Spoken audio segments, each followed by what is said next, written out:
Hey, good to see you guys. How are Hey, you? Michelle, I know you do picks too. You like our picks, or where are you at with the picks? She's going opposite. All right. Michigan to cover for sure against Minnesota. They looked incredible against Nebraska. I also like A&M. I think A&M is going to beat Bama. I do. Yeah. They did it 2 years ago. I think they can do it again.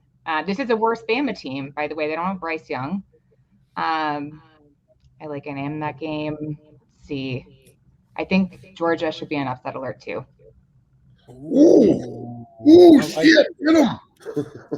Dropping bomb. Okay, Michelle. I mean, I see what you're doing. They barely snuck by a bad Auburn team. And I think Kentucky's better. These are facts. Michelle, is Brenda Tracy kind of a whore? Oh, anyway. How you doing, Michelle? Matt, hey, man, Matt, we're going to see you Monday, man. Have a great weekend. Delete that out. Edit it out. Matt, I love you, Matt. Call me if you need me, bro. I'm going to see you. 6-0 Academy, get your big body bags. Hey, we're going to be really professional today. We've got Michelle coming on, and everybody be cool. First question. Hey, Michelle, is Tracy a whore? Like, JB lost his mind out of nowhere. Like, well, that's the legal term for. That's the legal term for it. This is we can't talk legal. We got to talk legalities now. Well, I got to go then if you're talking legalities. Matt, yeah, you got to go now. By the way, Michelle's joining us. Big Matt's leaving. Peace. Hi, Michelle. Hey, good to see you guys. How's it going? Good to see you. Good. My 4 Aces hat on. Let me get right. Let me get right for Michelle. Let me get my lawyer goggles on. Let me get right for Michelle. I can't be out here looking crazy. Oh, you look great. Michelle. All right, can I show you some text messages? Yeah. Yep. Show me some text. Here we go. I mean, not some text, some pictures. So you probably read all this. What's going on? Give us the lowdown here. Like I've told you before, I've had a run-in with Brenda, obviously, personally. She doesn't like me very much, and I called her out years ago. I had her come speak to my guys. Obviously, she flaked because she wanted $50,000 at a JUCO. I know a lot about her that a lot of people don't know. I have a good friend that's going to come on our show that was her roommate. That's going to be the bomb dropper. But where are we at? Does Mel Tucker get his job back? Can he get reinstated? I know he will not do it because I know Mel for a long time. He won't take the job back. But is that like unprecedented waters? Can they offer it back to him, or would they not ever do that? I think it would be too risky to try to offer it back to him, even with this, because their position thus far has not been based at all on really Brenda Tracy's allegations. It's just been based on what Mel Tucker himself has admitted. So this doesn't really, in my view, change the university's stance on Mel Tucker. They said, just based on the fact that you had phone sex with her, even if it was consensual, even if it was a relationship, it's too much. It made the university look bad. You're out for that. So I think there's very little chance that he gets his job back, but he might get another job, right? I think that this is important because even though Michigan State's probably closed off, and even though this probably helps his opportunities for a financial settlement with Michigan State, what it really does, I think, is restores public credibility to him, makes him not seem like a predator. I think the USA Today story came out and it looked like maybe he was a predator, right? She was painted in that story as like a very vulnerable victim that he maybe took advantage of. And this just shows a very different side of her that I think makes Mel Tucker look more sympathetic. It maybe looks like, from at least what he said, these are not my words. This is based on his attorney's statement, that he was possibly entrapped by her, that she kind of saw dollar signs when she saw that large contract. She didn't seem to have very much money. And one could argue from the text messages that she saw a financial opportunity in this relationship. And I think like I said, it just makes Mel Tucker look more sympathetic. I think he's got a better chance of getting hired somewhere else because of this. And that's probably his play, if I had to guess. And there's a third party involved, another married man, apparently. Smitty and I have made our assumptions and allegations, allegedly. Does that complicate this case legally if she does have a third individual? Does it look even thirstier, I guess?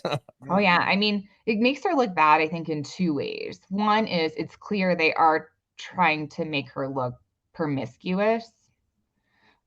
Because they name the guy. They say it is Damon Studemeyer, basketball coach at Georgia Tech. She apparently went to his house. I think there are photos of her in his home gym. She talks about working out there. Who knows? But it was not a good look. And it also undermines her credibility because she told the investigators that she doesn't have relationships with coaches. And it looks like she did maybe have two relationships going on at the same time. Yeah, I've heard rumors of Jim Harbaugh. See, I can't say no, don't go there. I can't say Damon Stoudemire because I know Damon really good. She says that's what the texts say. We're not. Yeah, thank you. I'm not saying it's Damon. Michelle's not saying it's Damon. We're just telling you what the report says, allegedly, based upon the text messages that she said. He may have caught some strays here. I don't think he wanted to be involved, and I think he may have caught a couple strays. It's got nothing to do with my boy, man. He's chilling, coaching, living good. You know, life is good, family good, and all. Like, golly, that's cold blooded. Hey, Smitty, can you say Brenda likes dark meat? I mean, I don't think you know her more than me, but based upon the information that I have right now, it sounds like she likes the brother. Well, she only talks to black football players, men. She don't talk to women ever, and she only tries to entrap black coaches and myself, white coach. But anyway, I don't know. It's interesting. What's wrong with your friend, Michelle? What's wrong? Michelle, where does this go? Like, what? How does it end? Does it end in a firestorm, ball of fire? Everybody walks away. Somebody gets paid. This lady, does she go? Basically just killing her name, credibility, and likeness, or what? Yeah, I think the only person that gets paid here is Mel Tucker, and I think he's going to get paid a fair amount. Like, he's made this extremely messy for Michigan State with this, also with this FMLA claim. It just looks really messy for the university, and it's clear he's trying to remind them of the Larry Nassar situation as well. He concluded his letter with a reference to that, which I thought was very odd, except to just put it back in their face. Like, you guys really, really need me to shut the fuck up about this. Right. Remember? So I think he gets paid. I think there's a chance she doesn't get paid at all. I think at this point, if I had to guess, maybe she had tried to like settle with Mel privately. And this letter was, as much as it was formally directed to Michigan State, I think it was also publicly directed to Brenda Tracy. Like, just stop talking about me. I have the evidence. I have the text. Like, if you continue to come at me, I will bury you. This was as much of an indirect message or a direct message to her, even though it was addressed to Michigan State. And I don't know if she can continue like doing what she's doing with this. That would be my next question, Michelle. Like, did she kind of really ruin her own career by doing this? Because what other coach is going to want to bring her in to talk to his players when, even regardless of what side you're on in this, you don't even want to, put that possibility of having someone like that in your locker room to potentially, go after you as a coach, go after your players, you know what I'm saying? Like, et cetera. She might have shot her own self in the foot by doing all this for a money grab, potentially. I mean, certainly if I were a coach, I would be very concerned and careful. What do I know, Michelle? I chose not to do it 6 years ago with her. Maybe that was a good call. Hey, Michelle, let me ask you this. I got two things for you before you leave. Number one, I've had a lot of kids I've coached falsely accused in this same situation, right? A lot of big time cases also that made ESPN and all these different platforms that were really big and highly profiled cases. 3 in particular at the University of Minnesota, 3 kids I took to Independence. I got them all scholarships after, but they were basically blackballed by the NCAA because of just the alleged allegations from this particular girl at the University of Minnesota. What do you as a woman say, or what's your thoughts, I guess, on the woman that falsely accuses folks like we possibly could see here, allegedly, The ones that we've seen before, and that have done this. I have video of a girl trying to black belt one of my players. I see the picture, and then the girl's like, "Oh, we got him." And the video came out. That's how I saved my kid's life. That would have never got out though. My kids are either in jail, blackballed, or never have a record, criminal record forever now, and can't get a job, can't live in certain communities. I mean, basically, you're ruining people's lives. What should happen to the woman that falsely accuses a man? I think it is a crime, but it's so rarely prosecuted, right? And it's such a politically charged issue. I think it's important to say as a woman too, that women who do make up false allegations of sexual assault or rape are actually hurting women.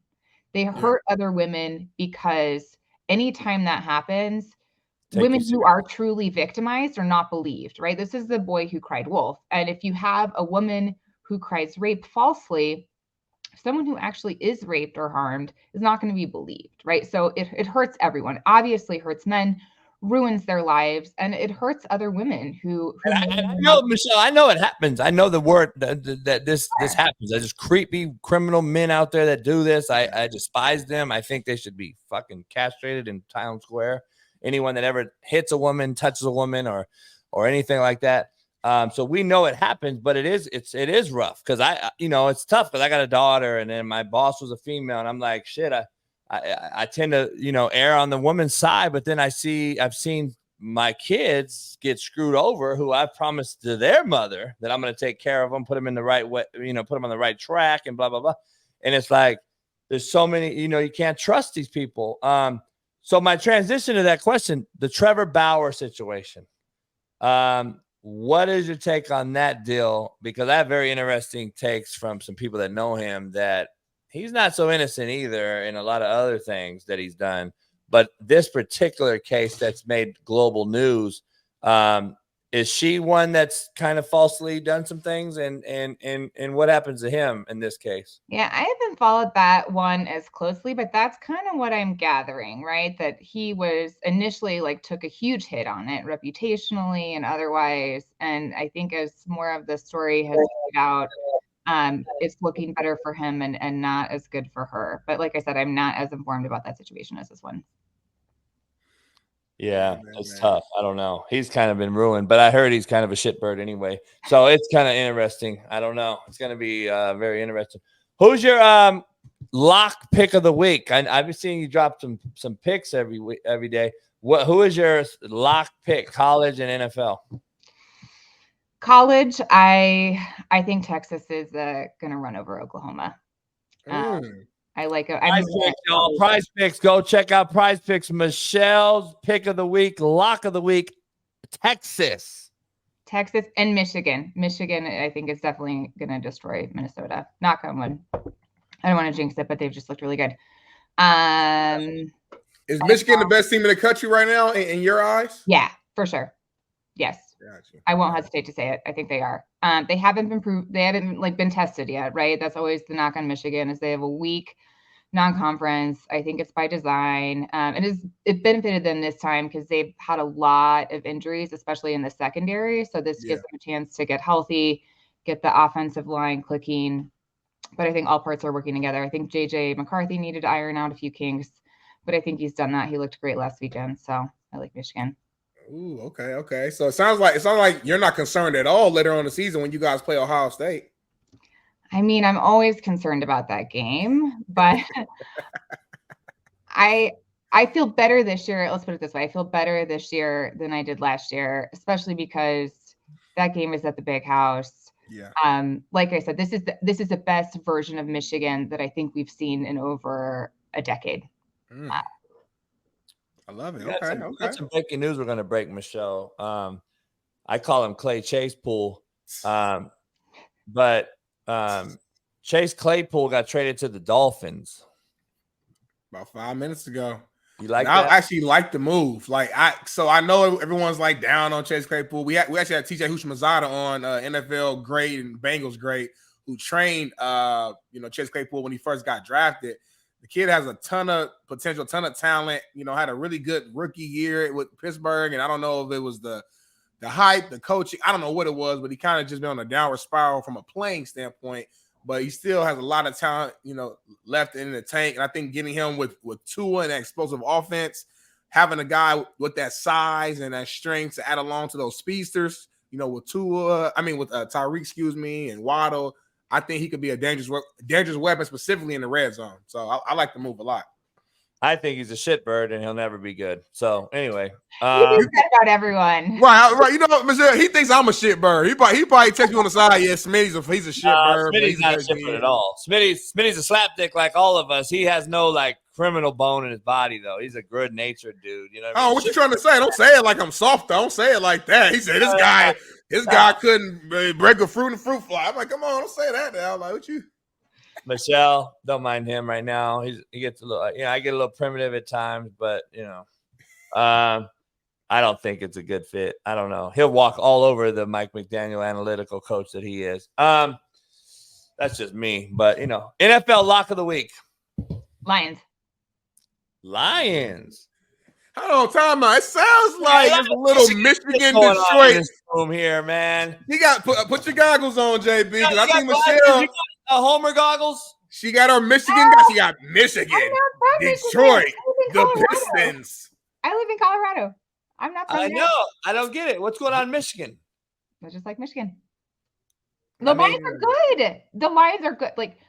Like I said, Michigan's having, I think, its best season in a long time. We've not seen this version of the Lions in a minute either.